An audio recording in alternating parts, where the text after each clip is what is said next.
अंतरराष्ट्रीय युवा विद्वान, जैन दर्शन में यूनिवर्सिटी टॉप व गोल्ड मेडलिस्ट, जैन सिद्धांत एवं न्याय विषयों को सरलता से समझाने वाले, यूएसए, इंग्लैंड, ऑस्ट्रेलिया आदि अनेक देशों में जैन धर्म की महती प्रभावना करने वाले, पंडित टोडरमल पुरस्कार, युवा विद्वत रत्न आदि अनेक पुरस्कारों से सम्मानित मूर्धन्य विद्वान डॉक्टर संजीव कुमार गोधा जयपुर द्वारा जानिए धर्म का मर्म। इस कार्यक्रम के पुण्यार्जक हैं श्री जीवनधर जैन, श्रीमती पुष्पा जैन, सौरभ जैन, तन्वी जैन, अभिषेक जैन, मिल्की जैन, मोनल जैन, साक्षी जैन, सान्वी जैन, अमीशी जैन एवं समस्त ठाकुरदास परिवार तिजारा, अलवर, राजस्थान। जयति परम ज्योति समम समस्तेरनंत पर्यायै दर्पण तलैव सकला प्रतिफलति पदार्थ मालिका यत्र परमागमस्य बीजं निषिद्ध जात्यन्ध सिंधुर्विधानम् सकल नय विलसितानां विरोध मथनं नमाम्यनेकान्तम् विरोध मथनं नमाम्यनेकान्तम्।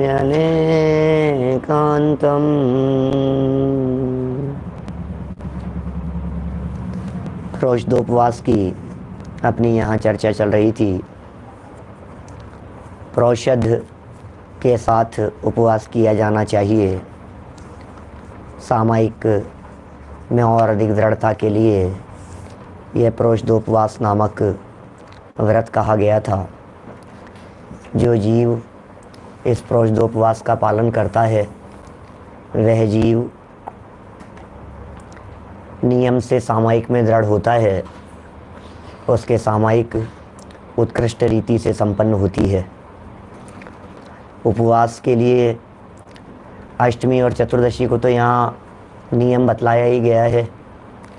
अष्टमी और चतुर्दशी इन दोनों दिन का उपवास और इनके जो एक एक दिन पहले के दिन थे उस दिन एकासना माने सप्तमी के दिन या त्रयोदशी के दिन ही संकल्प ले लिया जाता है कि कल का मेरा उपवास रहेगा। उपवास का दिन किस प्रकार व्यतीत करना चाहिए, ये जो जिज्ञासा उत्पन्न होती है उसके समाधान में भी आचार्य देव ने ऐसा कहा कि भैया समस्त हिंसादि 5 पापों का त्याग करो, समस्त सावध्य योग का त्याग करो। हिंसादि 5 पाप रूप सावध्य योग का त्याग करने के साथ साथ 5 इंद्रियों के विषयों से विरक्ति लो। इतना ही नहीं, इनके साथ में विरक्ति के साथ साथ भी आपको कहीं ना कहीं एकांत स्थान में जाकर अपना दिन, अपना काल, अपना समय व्यतीत करना चाहिए। मैंने सामायिक करनी है, इस जीव को प्रोषदोपवास करना है तो सच्चा उपवास, सच्चा प्रोषदोपवास तभी होता है जब यह जीव भोजन आदि का तो त्याग किया ही है, 5 पापों का भी त्याग किया है, समस्त प्रकार के आरंभ से रहित हो गया है और इतना ही नहीं, इन सब से विरक्त होकर या इन सब से विरक्ति के लिए किसी एकांत स्थान को उसने चुन लिया है और वहाँ एकांत स्थान में जाकर अपना समय व्यतीत करता है। जब तक एकांत में समय व्यतीत नहीं होगा तब तक वो प्रोषदोपवास सच्चा नहीं हो पाएगा। इसलिए सच्चे प्रोषदोपवास के लिए एकांत में जाकर विश्राम करना, विश्राम क्या कहें, ध्यान करना, साधना करना, आराधना करना, यह सब जरूरी है। इसके लिए उस एकांत स्थान में पहले तो काय गुप्ती का पालन करे, साथ में वचन गुप्ती का पालन करे और उसके साथ साथ मनोगुप्ती का भी प्रयत्न करे। यदि काय से पूरी तरह से गुप्ती ना हो पावे, क्योंकि पूरा प्रोषदोपवास 16 प्रहर माने 48 घंटे चलने वाला है, यदि पूरी तरह से काय से निवृत्ति न हो पावे तो थोड़ा बहुत गमन करे, लेकिन इतना ही गमन करे जितने गमन करने में हिंसाधिक ना हो। वचन से यदि पूरी तरह से मौन रहा जाए तो बहुत ही अच्छा है, लेकिन यदि पूरी तरह से मौन नहीं रहा जाए तो फिर धार्मिक बातों का ही उच्चारण जबान से किया जाना चाहिए। और मन में भी जो विचार की बात कही गई है उसमें भी ऐसा विचार होना चाहिए जिस विचारों में वस्तु स्वरूप की चर्चा ही चले। तो इतनी सब बातें कल अपन ने यहाँ 153 नंबर के श्लोक के माध्यम से कही थी। अब आगे प्रश्न उठाते हैं, पश्चात क्या करना चाहिए। देखिए 154 नंबर का श्लोक कहते हैं, 154 नंबर श्लोक, पेज नंबर है 170।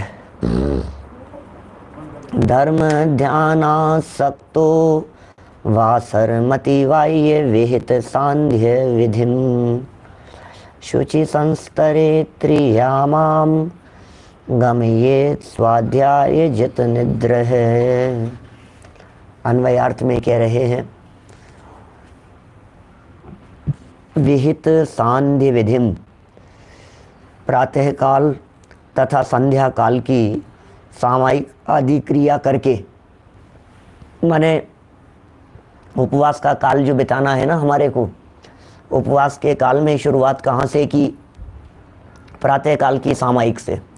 एक दिन पहले से ही किया था वैसे तो, अब प्रातः काल की सामायिक भी की और सामायिक के बाद में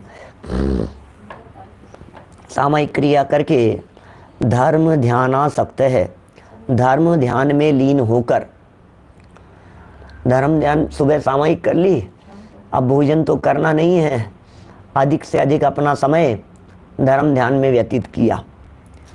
अति बाह्य वासरम, दिवस व्यतीत करे, माने धर्म ध्यान में, धार्मिक क्रियाकलाप में, धार्मिक चर्चाओं में माने अपने समय को व्यतीत करे। स्वाध्याय जित निद्र है, पठन पाठन से निद्रा को जीतकर पढ़े पढ़ाए और निद्रा को जीते। माने ये नहीं कि उपवास किया है तो अपना काल निद्रा में व्यतीत करे, ये उपवास का समय टाइम पास करने के लिए नहीं है। जो उपवास का संकल्प लिया है उस उपवास के संकल्प में पठन पाठन का काम होना चाहिए, अध्ययन मनन का काम होना चाहिए। विशेष तो यह है करने योग्य कार्य। और निद्रा को जीतकर, निद्रा जीतने की बात कर रहे हैं, माने क्या होता है, ये व्यक्ति इधर उधर का जब कोई काम नहीं होता है तो फिर ये सो जाना ठीक समझता है। क्या ऐसे ऐसे लगता है सो जाओ, अब कोई काम नहीं है तो। देखिए छुट्टी के दिन क्या करते हैं आप लोग, जिस दिन छुट्टी होती है, गांधी जयंती की छुट्टी है मान लो, रविवार की छुट्टी है समझ लो, 15 अगस्त 26 जनवरी की छुट्टी है, विशेष अवसरों पर अवकाश है, तो फिर क्या करें? ऐसे समय में टाइम पास नहीं हो रहा है, घर में बैठे बैठे लोगों का टाइम पास ही नहीं होता है, लोग बोर हो जाते हैं घर में बैठे बैठे, तो उन्हें ऐसे लगता है यार सो जाओ अपन, तो सोने में काल गंवाता है। ये कह रहे हैं यहाँ उपवास जो जीव करता है वो जीव निद्रा को भी जीतता है। वो ये कहता है कि नहीं नहीं, मैंने कोई नींद लेने के लिए थोड़ी ना उपवास किया है, मेरे उपवास का प्रयोजन नींद लेने का नहीं है, मेरे उपवास का प्रयोजन तो आत्म सन्मुख होने का है। जबकि निद्रा के काल में ये जीव निद्रा के काल में स्वभाव से दूर हो जाता है। सोने में जब ये जीव कोमा में पड़ा हुआ होता है, जब ये जीव बेहोशी में पड़ा हुआ होता है, जब ये जीव सो रहा होता है, इसलिए पता है क्या कहते हैं हमारे यहाँ जनागम में कहा है, जो जीव सम्यक दर्शन प्राप्त करते हैं ना, सम्यक दर्शन की प्राप्ति वो जागृत दशा में ही होती है, सोते सोते नहीं होती। बहुत सारी शर्तें लगाई है, सम्यक दर्शन की प्राप्ति के संदर्भ में हमारे कुछ प्रवचन हैं सोनागिर जी के, 5 प्रवचन हैं सम्यक दर्शन की विधि के संदर्भ में। उन 5 व्याख्यानों में कई जगह पर हमने इस प्रकार की बात कही है, शुरू में ही ऐसी चर्चा की है सम्यक दर्शन के लिए पात्रताएं किस प्रकार की होनी चाहिए, क्या क्या पात्रताएं चाहिए सम्यक दर्शन के लिए। सम्यक दर्शन यदि हमें करना है तो उसके लिए हमारे को कितनी बातें कंपलसरी है, जैसे संसार परिभ्रमण का काल अर्धपुद्गल परावर्तन से ज़्यादा नहीं होना चाहिए। अब हमें तो पता नहीं है, लेकिन जिसका संसार परिभ्रमण का काल अर्धपुद्गल परावर्तन से ज़्यादा होता है उसे सम्यक दर्शन की प्राप्ति नहीं होती। इसी तरह से और बहुत सारी बातें हैं उसमें। ज्ञानोपयोग के काल में होगा, दर्शनोपयोग में नहीं होगा, सैनी पंचेंद्रिय जीव को होगा, है इसी तरह से जागृत दशा में होगा, निद्रा के काल में नहीं होगा। अब ये कह रहे हैं इसने उपवास किया इस जीव ने, तो उपवास किस लिए किया, क्या उपवास किस लिए किया बताओ। तो साहब उपवास तो अपने स्वभाव के नजदीक आने के लिए किया था, स्वभाव के नजदीक आने के लिए किया था। और निद्रा के काल में क्या किया, बोले स्वभाव से दूर चला गया। तो निद्रा के काल में स्वभाव से दूर चला गया। अब करना क्या है, बोले निद्रा को जीतना है मुझे, नींद नहीं आनी चाहिए, नींद नहीं आनी चाहिए। कैसे जीते निद्रा को, तो निद्रा को जीतने के लिए अपने उपयोग को लगाता है वस्तु स्वभाव के चिंतन में। जब चिंतन में वस्तु स्वभाव की चर्चाएं चलती है तो निद्रा का काल अपने आप जीत लिया जाता है। देखिए, यद्यपि निद्रा को जीतना अपने कंट्रोल में नहीं है, जब निद्रा दर्शनावरण कर्म का तीव्र उदय आता है तब इस जीव को निद्रा की परिस्थिति बनती ही बनती है।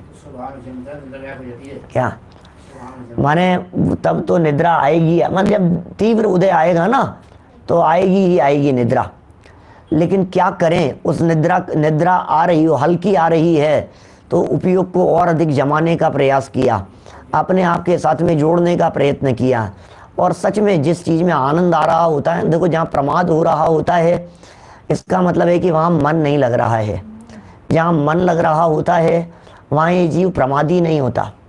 आपने देखा है शादी विवाह आदि के कार्यों में, घर में बेटी की शादी हो तो नींद उड़ जाती है, रात रात भर काम करता है, 2-2 3-3 दिन तक। ऐसे बड़े आयोजन हो, शिविर के आयोजन हो, पंच कल्याणकों के आयोजन हो, तो आयोजकों से जाकर के पूछो जरा, वे आपको स्पष्ट शब्दों में कहेंगे कि पंडित जी अब जाकर के चैन की नींद सोएंगे, अब जाकर के हमें ऐसे लगता है कि अब जाकर के हमें सारा वजन उतर गया माथे से। हाँ, जैसे अपने जतीश भाई वगैरह हैं, अभिनंदन जी वैसा वगैरह हैं, तो लोग बिल्कुल नींद नहीं, गायब हो जाती है। जब माथे पे वजन होता है, सारे सब कार्यकर्ताओं की बात कर रहा हूँ, जिस जिस क्षेत्र के अंदर जो जो लोग करवाते हैं, पंच कल्याण कराते हैं, आयोजन कराते हैं, शिविर लगाते हैं, क्या होता है उन लोगों के साथ में, ऐसा उत्साह होता है, ऐसा जोश होता है, दिन रात एक कर देंगे, अपन सोएंगे नहीं, हम उत्साह आ रहा है। मैं तो ये आयोजनों की बात कह रहा हूँ। पैसा कमाने में इतना उत्साह होता है, भोजन भूल जाता है व्यक्ति, भोजन का विकल्प नहीं आता है इसको, पैसा पैसा इतना दिखता है, ग्राहकों के साथ में इतना लगा रहता है, ध्यान ही नहीं रहा भोजन का। अरे छोड़ो भोजन, अरे चूज नहीं करना है भोजन, नींद आ रही है, काहे की नींद, अभी तो देखो आप एक मीटिंग और करनी है, एक मीटिंग और करनी है, एक और बस ये डीलिंग फाइनल हो जाए, क्या करता रहता है भैया। ये कह रहे हैं भैया जैसे आत्मा का आनंद आ रहा हो, जैसे अंदर में आनंद आ रहा हो, जिसने अंदर के आनंद को थोड़ा सा चखा हो, क्योंकि सामयिक का काल है ना, बीच में शुद्धोपयोग भी हो रहा था, पंचम गुणस्थान वर्ती है, अंतर्मुख भी होता है, 2 कषाय चौकड़ी का अभाव है, शुद्ध परिणति भी वर्तती है, अंदर के आनंद रस को उसने चखा है। तो क्या होता है, निद्रा को जीत कर शब्द का प्रयोग कर रहे हैं, कितने सुंदर शब्द का प्रयोग कर रहे हैं। शुचि संस्तरे, पवित्र बिस्तर, चटाई आदि पर, त्रियामा रात गमयेत पूर्ण करे। देखिए कितना सुंदर बात कह रहे हैं। प्रातः काल की सामायिक कर ली थी, दिन में धर्म ध्यान में व्यतीत किया, सायंकाल पुनः उसने सामायिक की, फिर सामायिक करने के बाद में निद्रा को जीता, पठन पाठन के अंदर लगा रहा, अभ्यास में लगा रहा, करणानुयोग के प्रकरणों के अंदर लगा रहा, और फिर क्या किया, बस अब वो जो भी है चटाई वगैरह बिछाई उसने, डनलप के गद्दों पर नहीं चलेगा, एसी नहीं चलाएगा, उपवास करने वाला व्यक्ति पंखे, कूलर, एसी इनका प्रयोग नहीं करेगा, माने क्योंकि ये सब आरंभ के अंतर्गत आते हैं, हिंसादिक के अंतर्गत आते हैं ये सब चीज़ें। इन चीज़ों से ज़्यादा हिंसा होती है तो बचता है। और हमने कह दी थी, सूने मकान में जाने की बात कर ली थी, मंदिर में जाने की बात कर ली थी। लगने ही नहीं चाहिए मंदिर के अंदर तो एसी, कूलर, पंखे तो होने नहीं चाहिए। हमारे जो टोडरमल जी के पुत्र थे ना, गुमानी राम जी, आपने नाम सुना गुमानी राम जी का? गुमानी राम जी का मंदिर, गुमानी राम जी का एक मंदिर है हमारे यहाँ, गुमान पंथ आमनाएं चलती है उनकी। अरे इतना गजब का मंदिर है, इतना सुंदर मंदिर है, जयपुर के प्राचीन ऐतिहासिक मंदिरों में से एक है। टोडरमल जी जिस मंदिर में प्रवचन किया करते थे, दिगंबर जैन तेरापंथी बड़ा मंदिर, जहाँ बैठ करके उन्होंने ये ग्रंथ लिखा, मोक्ष मार्ग प्रकाशक ग्रंथ लिखा टोडरमल जी, यहाँ बैठ करके लिखा टोडरमल जी ने मोक्ष मार्ग प्रकाशक ग्रंथ, तेरापंथी बड़े मंदिर में बैठ करके लिखा। फिर टोडरमल जी का जब असमय में निधन हो गया तो उनके जो पुत्र गुमानी राम जी थे, ये गुमानी राम जी ने एक पंथ की स्थापना की, एक पंथ चलाया। यद्यपि वो पंथ ज़्यादा चल नहीं सका, गुमान पंथ, लेकिन हमारे यहाँ जयपुर में कुछ मंदिर हैं जो गुमान पंथ आमनाई के मंदिर हैं। माने शुद्धता की जिन बातों की चर्चा टोडरमल जी साहब ने की, उन्हीं में और अधिक दृढ़ता की दृष्टि से एक और बात कही गई गुमान पंथ आमनाई में। मेरा एक प्रवचन है गुमान पंथ के ऊपर, शायद उसकी हेडिंग टोडरमल जी और गुमान पंथ, टोडरमल जी और गुमानी राम जी का मंदिर, ऐसा हेडिंग पता नहीं क्या है, देख करके बताऊंगा आपको। लेकिन उस प्रवचन में मैंने उस मंदिर में किया था एक्चुअल में वो प्रवचन। टोडरमल जी का जो मंदिर है, जिस मंदिर में बैठ के पंडित जी प्रवचन करते थे, उससे वॉकिंग डिस्टेंस पर है, माने समझ लो आप एक छोटी सी क्रॉसिंग भी नहीं है, 100 मीटर की दूरी पर होगा, मान लीजिए आप 101 मीटर की दूरी पर है वो मंदिर। और वो ऐसा ऐतिहासिक मंदिर है, उस मंदिर में गुमानी राम जी प्रवचन किया करते थे, व्याख्यान किया करते थे। इतनी शुद्ध आमनाएं उस मंदिर की कि उस मंदिर में आज भी ये स्थिति है कि मंदिर के मालन माली, इनको जिन मंदिर के अंदर जाने तक की परमिशन नहीं है, जहाँ गर्भगृह होता है, जहाँ मंदिर होता है, जहाँ भगवान के दर्शन जहाँ से किए जाते हैं, वहाँ नहीं जाया जाता, अंदर नहीं जा सकते। बोलो आप, सोचो जरा, अंदर मंदिर के अंदर पंखे नहीं, क्या अब शायद लग गए हैं क्या, शायद अभी वो मंदिर के अंदर गोलक नहीं थी, ऐसी आमनाएं ये स्थापित की उन्होंने, बहुत सारे नियम बनाए उन्होंने। कोई भी व्यक्ति पाप से कमाएगा, अनीति अन्याय बेईमानी से कमाएगा, और बेईमानी से कमाया हुआ मंदिर में लाकर के धन जाकर के गुल्लक में जाकर के चढ़ा देगा। ये मंदिर के अंदर इस तरह की काम चले, माने पाप की कमाई आ जाए, पाप का धन जिन मंदिर के अंदर आ जाए, ये काम होना नहीं चाहिए, पाप का पैसा नहीं लगना चाहिए। ऐसी ऐसी परंपराएं चलाई उन्होंने। मंदिर के अंदर झाड़ू लगाना, साफ सफाई करना, सब मंदिर के पंचायती लोग, पदाधिकारी लोग भी, मतलब शिथिलाचारियों के ऊपर बहुत कड़ाई से उन्होंने, दृढ़ता से उन्होंने नकेल कसी थी, ऐसा समझ लीजिए आप। बोलो, बहुत वो गुमान पंथ, वह ये बात अभी क्यों आ गई है, ये इसलिए आ गई है कि वो ऐसी जगह चले जाओ जिन मंदिर के अंदर जहाँ पंखा नहीं हो, कूलर नहीं हो, एसी नहीं हो, हिंसादिक कार्य जहाँ नहीं होते हो, हिंसादिक आरंभ जहाँ नहीं होता हो, है ना, वहाँ जाकर के अपना यथा समय व्यतीत करे, रात्रि में विश्राम करे। आप लोगों के बहुत सारे लोगों के मैसेज मैंने पढ़े, आप लोग चिंता नहीं करें मेरे स्वास्थ्य को लेकर के, कोई बात नहीं। अरे इससे अच्छा समय थोड़ी तबीयत खराब होने पर बीत नहीं सकता है, जो अपन यहाँ तत्व चर्चा कर रहे हैं, इसलिए कोई विकल्प करने की ज़रूरत नहीं है। कितनी सी देर, आधा समय तो निकल गया, आधा और निकल जाएगा, क्या है ना, फिर तो आराम ही आराम है, और करना क्या है अपने को, है ना। देखिए कितनी सुंदर सुंदर चर्चाएं हैं। अरे अपने माध्यम से जिनवाणी की चर्चाएं हो। अभी अपने साथ में जब मैं ये श्लोक पढ़ रहा होता हूँ, उस समय अमृत चंद्राचार्य मेरे साथ में होते हैं। जब मैं टीका पढ़ रहा होता हूँ तो टोडरमल जी मेरे साथ में होते हैं, कासलीवाल जी मेरे साथ में होते हैं। मुझे बहुत प्रमोद आता है अंदर से इन जिन वचनों को पढ़ने पे, मुझे बहुत आनंद आता है। मतलब आप फील कीजिए, मैं कभी कभी कहता हूँ ऐसा, आप लोगों को भी कहता हूँ, जब आप भक्तामर का पाठ कर रहे होते हैं तब आपके हृदय में मानतुंगाचार्य बैठे हुए होते हैं। जब आप तत्वार सूत्र का पाठ कर रहे होते हैं उस समय आपके हृदय में उमा स्वामी आचार्य बैठे हुए होते हैं। सोचो जरा, आप फील करो उस चीज को। मैं जवान से तत्वार सूत्र बोल रहा हूं, अरे ये जवान वाणी भाषा भले ही मेरी है, लेकिन एक एक शब्द जो निकल रहा है, ये शब्द सूत्रों का एक एक शब्द ये उमा स्वामी आचार्य का शब्द है। ऐसा फील करना, आप लोगों को कहता हूं, सदा फील करना इस तरह का। माने ज्ञानियों के वचन जब आपकी जबान से निकलते हैं तो ऐसा होना चाहिए। कोई एक बच्चा बोल रहा है, अभी हमारे विद्वान है प्रमोद जी शाहगढ़, शास्त्री हैं, उनकी सुपुत्री, माने वो छोटी सी बालिका, मैं समझता हूँ कोई चौथी पांचवी क्लास छठी क्लास की बालिका होगी, 200 कलश उसने याद किए। शायद पहले भी बताई थी मैंने बात आपको। अमृत चंद्राचार्य के द्वारा समय सार में लिखे गए 200 कलश याद कर लिए उसने। बोलो, अरे भक्तामर वगैरह तो मालूम अनगिनती कितनी चीजें उसे याद है। क्या छोटी सी बालिका है, प्रमोद आता है जब वो प्रमोद जी की बेटी है। मुझे भी प्रमोद आता है ये बात देख करके। कितना लब्धि नाम है बालिका का। क्या वो इतने मतलब वो जब गोल फुल सारा रिकॉर्ड किया उसने बिना देखे हुए, जैसे स्क्रीन पर मैं देख रहा हूँ ना आपके सामने, ऐसे स्क्रीन पर देखे हुए उसने 200 श्लोक बोले हैं। पूरी की पूरी रिकॉर्डिंग है, सारे उसके फेसबुक पर है, यूट्यूब पर है। लब्धि जैन के नाम से आप तलाशेंगे तो मिलेगी बच्ची, छोटी सी बच्ची।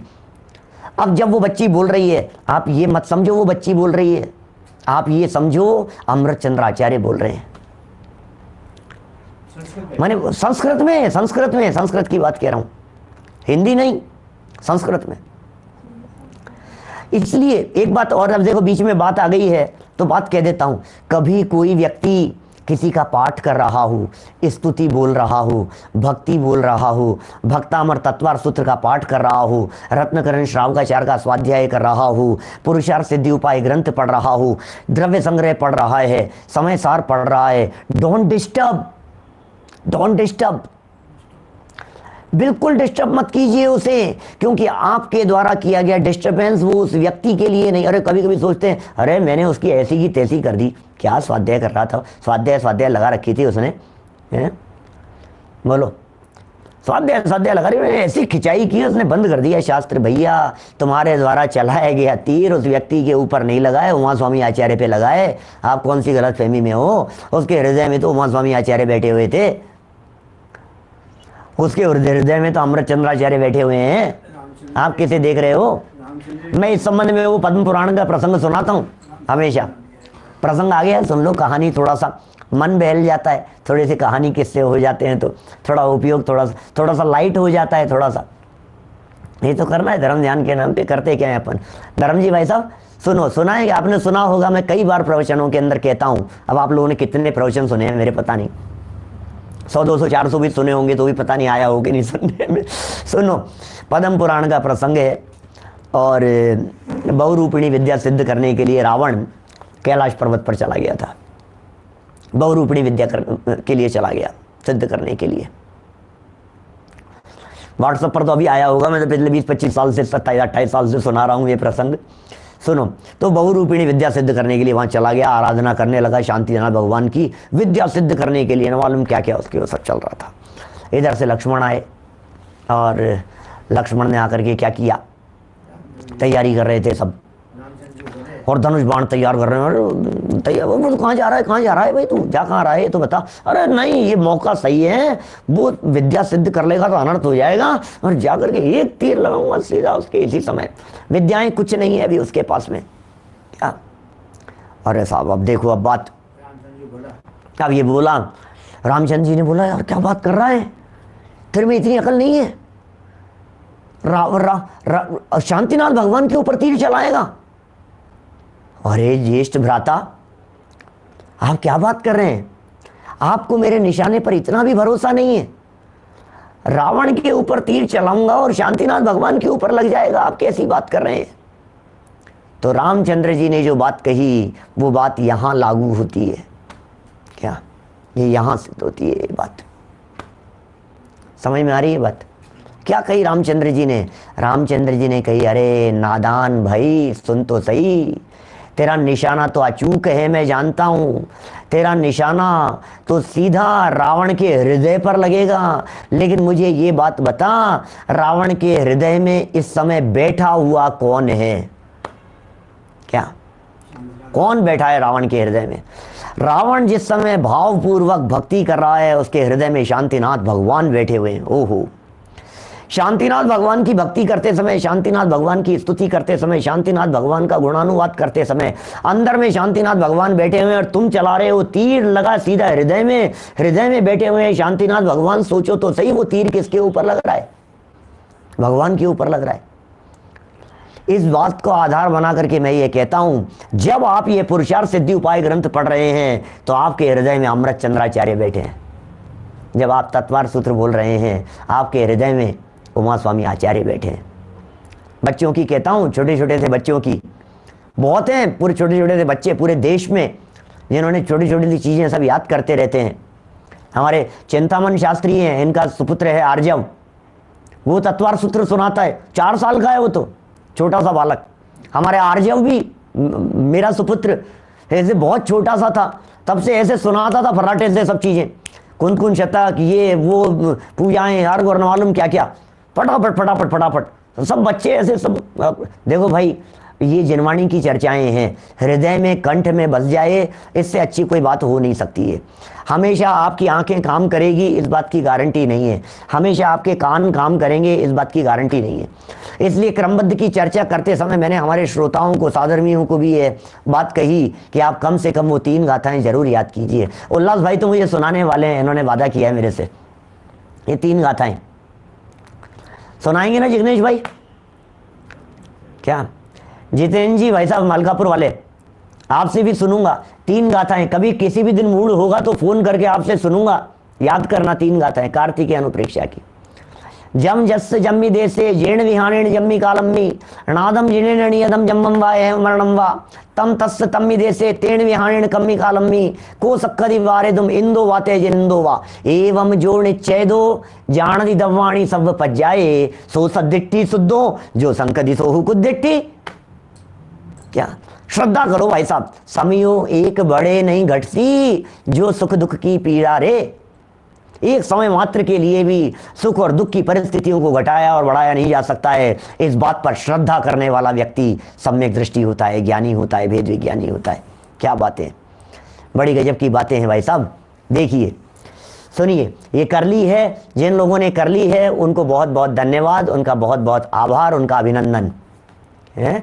यहाँ भरी सभा में हम उनका अभिनंदन करते हैं। देखिए बात क्या चल रही है भाई साहब, यहाँ तो हम धर्म ध्यान कर रहे हैं, उपवास में हमें अपना काल व्यतीत करना है।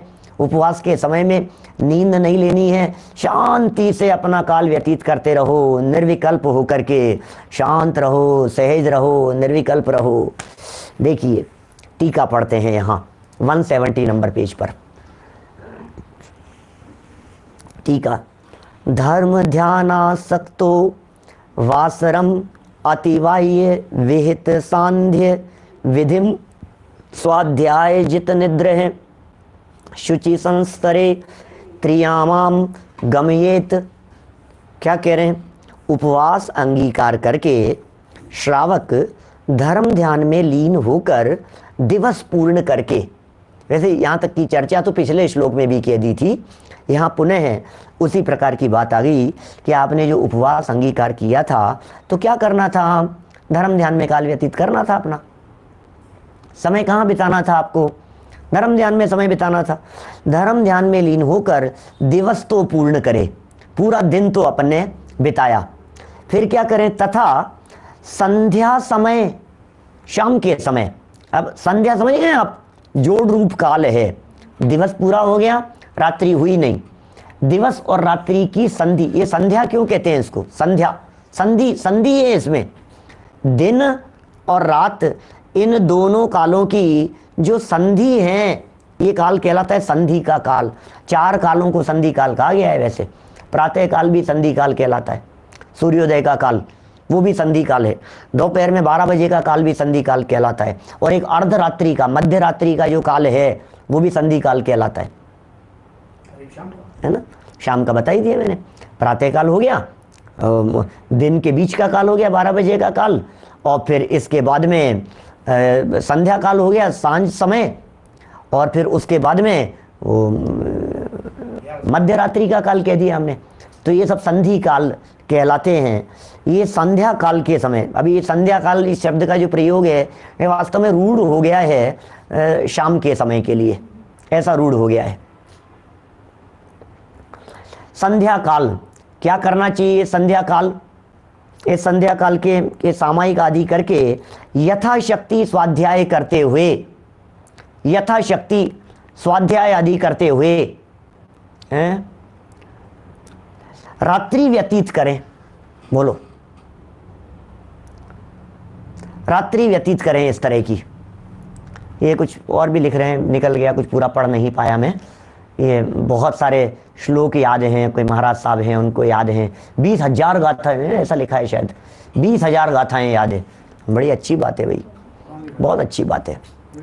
और बहुत बहुत हैं भाई, सबको करनी चाहिए। मैं तो ये कहता हूँ, कंठ की विद्या और अंट के दाम, समय पड़े पर आवे काम, ये पुरानी कहावत है, पुराने लोगों से सुनते रहते थे। कंठ की विद्या, कंठ में बसी हुई विद्या, और अंटी समझ गए आप? जेब, क्या ये देखो ये लिख भी दिया हमारे सिद्धार्थ जी ने। तो कंठ की विद्या और अंटी के दाम, और समय पड़े पर आवे काम। समय जब पड़ेगा क्या पता कब काम आ जाए भाई साहब। जब शास्त्र नहीं हो, हैं, समझ लो बाढ़ आ जाए, भूकंप आ जाए, अकेले में फंस जाओ, प्लेन क्रैश हो जाए, न मालूम कौन सी जगह पर जाकर के जंगल में पड़ जाओ, भाई साहब जो कंठ में है ना वही काम आएगा। आंखें काम नहीं करे, कान काम नहीं करे, किस बात का चिंतन करेंगे आप बैठ करके? इसलिए कुछ तो ऐसा होना चाहिए जो हमारे दिलो दिमाग में हो। क्या हम भी बचपन में खूब याद करते थे, पहले बहुत ग्रंथ सुनाए हैं हमने अन्ना जी को, ऐसे बड़े बड़े सर्टिफिकेट है हमारे पास में। समय सार याद करके सुनाया, योग सार याद करके सुनाया, छेड़ाला सुनाई, उन्होंने बहुत सारी चीज़ें छोटे छोटे सुनाते रहते थे सब, पूरे सब सभाओं में। तो निरंतरता रहनी चाहिए। याद करो आप, बसा लो आप, अपने हृदय में बसा लो, अंतर में बसा लो इन चीज़ों को। जिनवाणी की बातें याद करो, दोहराओ उनको, रिपीट करो उनको। ज्ञानावरणी कर्म का क्षयोक्षम खुलता है। मुझे याद नहीं होता, मैं जानता हूँ, मेरा एक प्रवचन है, 25-30 हज़ार लोगों से ज़्यादा ने देखा होगा। आप छूट गए तो आपको देखना चाहिए। स्मरण शक्ति कैसे बढ़ाएं, ऐसा नाम है उस प्रवचन का। स्मरण शक्ति कैसे बढ़ाएं, इससे स्मरण शक्ति खुलती है। मैं कहता हूँ कभी कभी आप अपने घर में बच्चों को याद कराइए, अपने आप उसके ज्ञानावरणी कर्म का क्षयोक्षम खुलता चला जाएगा। ये फॉर्मूला है। अरे ज्ञान की वीराधना से ज्ञानावरणी कर्म, ज्ञान की वीराधना की थी ना तो ज्ञान पर आवरण आ गया था। अब ज्ञान की हमने आराधना, तो क्या होगा? वीराधना से लगा हुआ पाप आराधना से धुल जाता है। खत्म बात, इसमें क्या है? वीराधना से पाप लगा था, आराधना से धुल जाएगा।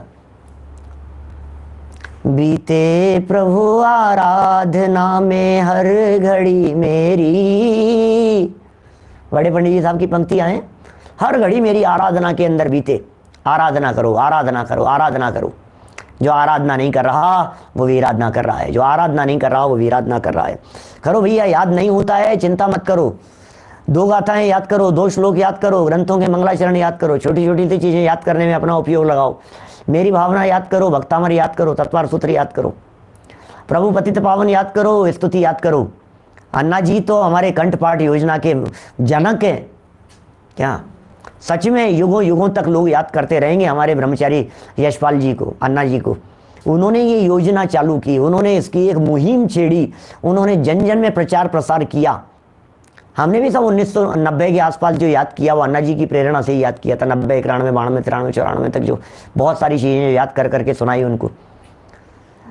तो भैया हर समय आराधना के अंदर घड़ी बीते हमारी। थोड़ा याद करने में तकलीफ होगी, देर लगेगी, फिर थोड़ा याद करने में कुछ और देर लगेगी, फिर धीरे धीरे करके अपने आप क्षयोक्षम ऐसा खुलने लग जाएगा, फास्ट याद होने लग जाएगा, ऐसे फास्ट होने लग जाएगा। ऐसा है। हम तो 10-10 गाथाएं एक दिन में याद करने का संकल्प लेते थे। 10 गाथाएं एक दिन में याद करेंगे।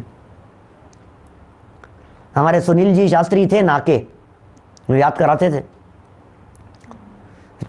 याद करके लानी है, कल 10 सुनेंगे, कल 10 गाथाएं। योग सार याद कराए, कुन शतक याद कराए, शुद्धात्म शतक याद कराए। 10-10 गाथाएं एक दिन के अंदर, सुबह से शाम तक में।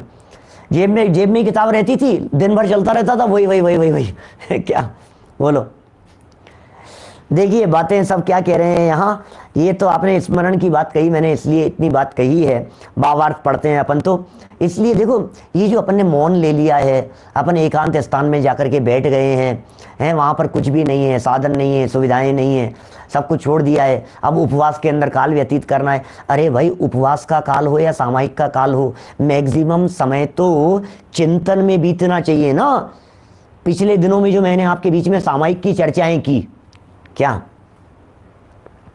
पिछले दिनों में मैंने चर्चा की ना आपसे, जो सामायिक की जो चर्चाएं की है, उन सामायिक की चर्चाओं में मैंने क्या कहा आपसे, भाई साहब ये सामायिक जो पाठ है ना, ये पाठ तो कमजोर लोगों के लिए होते हैं सच में। तो अभी यदि भूमिका नहीं है कोई बात नहीं, पात्रता यदि अभी नहीं है कोई चिंता वाली बात नहीं है, देख करके पढ़ो, सुन सुन करके लो लाभ, लेकिन कम से कम चिंतन के लिए भी तो समय निकालो।